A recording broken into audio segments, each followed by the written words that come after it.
तो हमारी चर्चा मेष लग्न के विभिन्न भावों में बृहस्पति और शुक्र की स्थिति को लेकर चल रही थी। जब भी ये दोनों ही ग्रह आपके मेष लग्न के चार्ट में विभिन्न भावों में स्थित होंगे तो आपके लिए रिजल्ट किस प्रकार के रहेंगे। अब इस वीडियो में हम सप्तम भाव के बारे में बात कर रहे हैं। तुला राशि में अगर मान लो किसी भी जातक का बृहस्पति और शुक्र एक साथ अगर स्थित है तो इस युति को आप कैसे जज कर सकते हैं अपने लिए।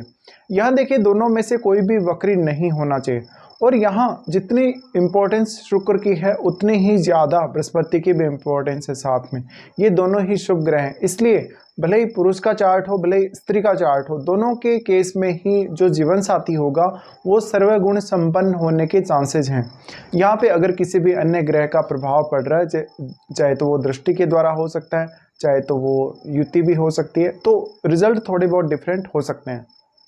लेकिन नॉर्मली ये दोनों ही शुभ ग्रह हैं, इसलिए आपका जीवन साथी ज्ञान के रूप में भी उतना ही ज़्यादा परिपूर्ण होने के चांसेस हैं और धन संपत्ति के मामले में भी उतना ही ज़्यादा परिपूर्ण होने के चांसेस हैं। इन दोनों की युति जितनी ज़्यादा क्लोज होगी उतना ही ज़्यादा कहीं ना कहीं आपका पार्टनर आपके लिए सपोर्टिव होगा और आपके लिए वो काफ़ी सारा लक लेकर आएगा। लेकिन यहाँ जो सेक्सुअल इश्यूज हैं वो थोड़े बहुत आ सकते हैं। बृहस्पति यहाँ जितना अधिक मजबूत होगा उतना ही ज़्यादा आप अपने जीवन साथी से कम संतुष्ट रहेंगे। पुरुषों के चार्ट के हिसाब से जहां पर शुक्र उनकी वाइफ को रिप्रेजेंट करते हैं, वहीं स्त्रियों के लिए बृहस्पति उनके हस्बैंड के कारक हैं।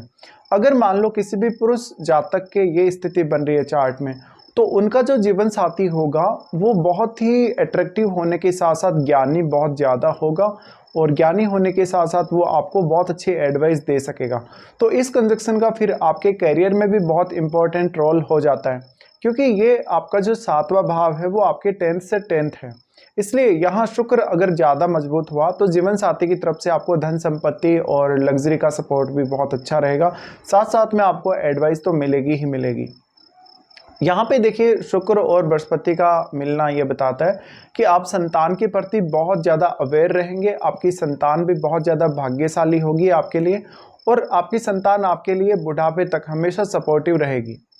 यहाँ इन दोनों का स्थित होना आपकी लाइफ को बहुत अच्छे से बैलेंस में भी लाता है, धन संपत्ति को लेकर भी और ज्ञान को लेकर भी। ऐसे में आप दूसरे लोगों के साथ भी एक बेहतर रिलेशनशिप देख पाते हैं अपनी लाइफ में। तो पुरुषों के लिए जहाँ जितना ज़्यादा महत्वपूर्ण ये कंजक्शन है, वहीं स्त्रियों के लिए भी ये उतना ही ज़्यादा महत्वपूर्ण कंजक्शन है।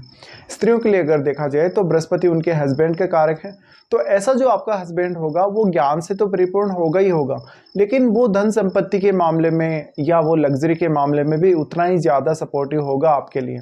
इसी प्रकार से आप अगर कोई भी बिजनेस करने को देख रहे हैं तो आप यहाँ थोड़ा कंफ्यूज जरूर हो सकते हैं कि आप शुक्र से रिलेटेड फील्ड को चुनें या बृहस्पति से रिलेटेड फील्ड को चुनें।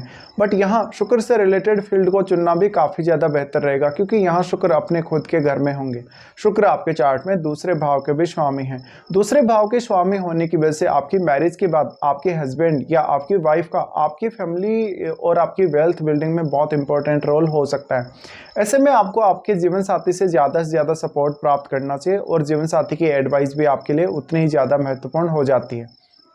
यहाँ पे अब आपको देखना पड़ेगा कि यहाँ शुक्र कितना मजबूत स्थिति में है और यहाँ बृहस्पति कितना मजबूत स्थिति में है। किसी भी अन्य ग्रह का इनके साथ इन्वॉल्वमेंट है या नहीं है, दृष्टि संबंध के द्वारा या युति के द्वारा। अगर कोई भी ग्रह इनके साथ युति करके स्थित है तो उसका सर्वाधिक प्रभाव पड़ेगा। अगर सिर्फ दृष्टि संबंध है किसी भी ग्रह का इनके साथ तो उसका थोड़ा कम प्रभाव देखने को मिलेगा।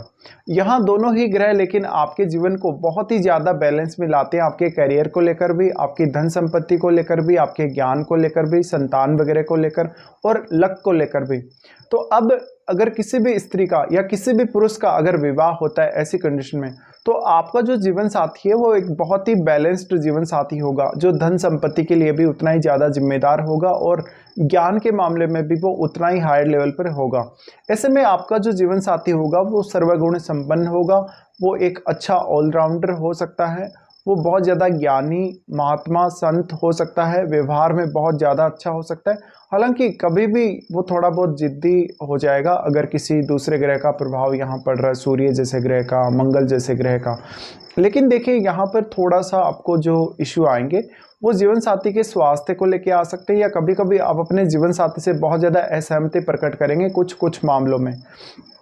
इसके अलावा अगर बुध का इनको सपोर्ट प्राप्त हो जाता है या चंद्रमा का अगर इन दोनों को ही सपोर्ट प्राप्त हो जाता है तो ये आपके लिए और भी ज़्यादा सपोर्टिव बन जाएगा। इस प्रकार की स्थिति में आप अपने हस्बैंड या अपने वाइफ के साथ विदेश यात्रा या काफ़ी सारी लंबी दूरी की यात्रा या टूर भी कर सकते हैं। इसके साथ साथ आपके एजुकेशन के मामले में भी ये कंजक्शन बहुत बड़ा रोल प्ले करेगा, क्योंकि आपको एक ऐसा जीवन साथी मिलेगा जो ज्ञान के मामले में बहुत हाई लेवल पे होगा।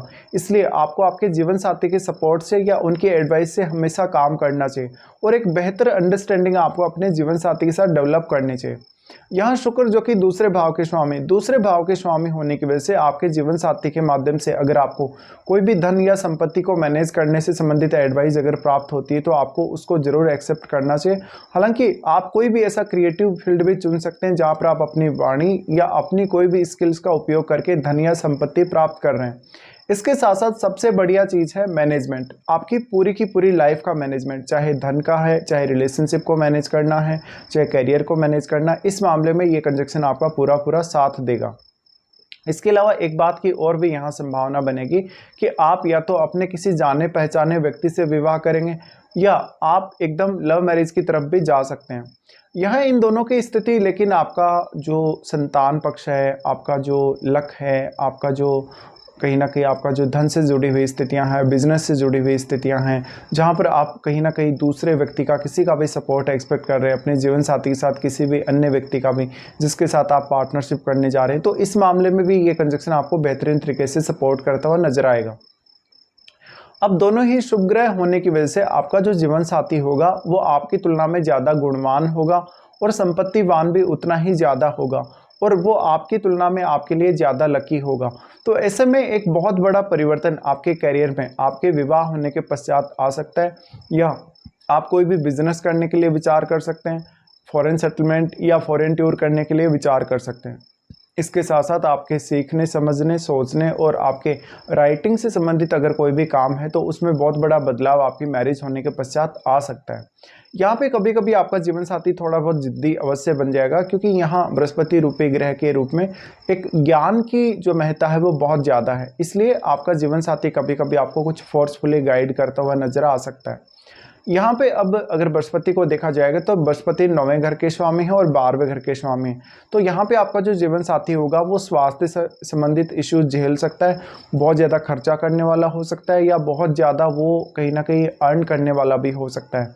बृहस्पति 9वें घर के स्वामी होने की वजह से अक्सर आपकी मैरिज होने के पश्चात आपकी लंबी लंबी दूरी की यात्राएं हो सकती हैं, जो कि आध्यात्मिक पर्पज़ के लिए या किसी धार्मिक पर्पज़ के लिए या आपकी स्टडी पर्पज़ के लिए हो सकते हैं।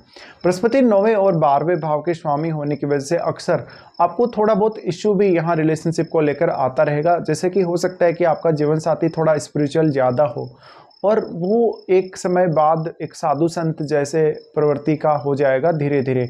तो ऐसे में आपको थोड़ा ध्यान देना पड़ेगा कि एकदम जैसे कोई व्यक्ति एकदम वैराग्य की तरफ चला जाता है, या कभी कभी कोई व्यक्ति एकदम बैलेंस में रहता है कि वो पूजा पाठ या ध्यान साधना भी उतनी ज़्यादा कर रहा है जितना कि वो गृहस्थ जीवन में एक्टिव है। तो इसका जो प्रभाव है, इसका जो असर है वो आपकी मैरिज के पश्चात आपकी पूरी लाइफ पर ही पड़ेगा। अगर इनमें से आपको किसी की महादशा आती है तो महादशा का बहुत बड़ा रोल रहेगा। अगर जुपिटर की महादशा आती है तो जुपिटर की वजह से आपको वेल्थ आसान रहेगी, या फिर आपको ज्ञान भी प्राप्त करना काफ़ी आसान रहेगा। शुक्र की महादशा आती है तो मुख्य रूप से आप एक लग्जरी लाइफ के बारे में विचार कर सकते हैं काफ़ी ज़्यादा। इसके साथ साथ ये आपकी संतान पक्ष, आपके ओवरऑल लर्निंग्स के लिए, आपकी अंडरस्टैंडिंग के लिए, आपकी मैच्योरिटी के लिए ये काफ़ी बड़ा रोल प्ले करेगा आपके चार्ट के हिसाब से। तो ऐसे कंडीशन में आपको इन दोनों ही ग्रहों के लिए काफ़ी अच्छे से स्टडी करना चाहिए, इनमें से कौन सा कितना ज़्यादा पावरफुल है। ऑब्वियसली यहाँ अगर शुक्र वक्री नहीं है तो शुक्र ज़्यादा स्ट्रॉन्ग होगा क्योंकि वो अपने घर में है, लेकिन फिर आपको बृहस्पति को भी देखना पड़ेगा। यहाँ बृहस्पति और शुक्र दोनों में से कोई भी वक्री नहीं होना चाहिए और इनका राहु केतु के साथ कोई भी संबंध नहीं होना चाहिए। अगर राहु केतु के साथ संबंध हुआ तो आपके रिलेशनशिप को ये काफ़ी ज़्यादा डिस्टर्ब भी कर सकते हैं। इसके साथ साथ समय के साथ साथ आपको अपने जीवन साथी से थोड़ी कम अटैचमेंट देखने को मिल सकती है। हालांकि ज्ञान प्राप्ति के मामले में ये स्थिति बहुत ही उच्चतर लेवल पे होगी समय के साथ साथ, लेकिन आपको जो सेक्सुअल लाइफ है उसमें थोड़ी बहुत कमी जरूर महसूस हो सकती है। शुक्र और बृहस्पति एक सर्वगुण संपन्न इंसान आपको इसलिए दिलाते हैं क्योंकि ये दोनों ही आपकी लाइफ को और आपके जो पार्टनर है उसकी लाइफ को भी काफ़ी बेहतर तरीके से हैंडल करने की प्रवृत्ति देते हैं। इसके साथ साथ ये बहुत अच्छे से जीवन को बैलेंस करते हैं, जहाँ पर इंसान उतना ही ज़्यादा भोग विलास का, लग्जरी का सुख भी भोग सकता है जितना वो आध्यात्मिक साइड में झुका होता है अपने जीवन में। तो ये कंजक्शन काफ़ी ज़्यादा इंपॉर्टेंस रखेगा आपके लिए, आपकी मैरिड लाइफ में भी, आपके ओवरऑल कैरियर में भी, आपकी संतान पक्ष से रिलेटेड, आपके धन से रिलेटेड, आपकी फैमिली और आपकी लाइफ स्टाइल में भी। तो इस प्रकार से आपको इस कंजक्शन को देखना चाहिए जब भी आपके मेष लगन के चार्ट में ये दोनों ही ग्रह सप्तम भाव में स्थित हों।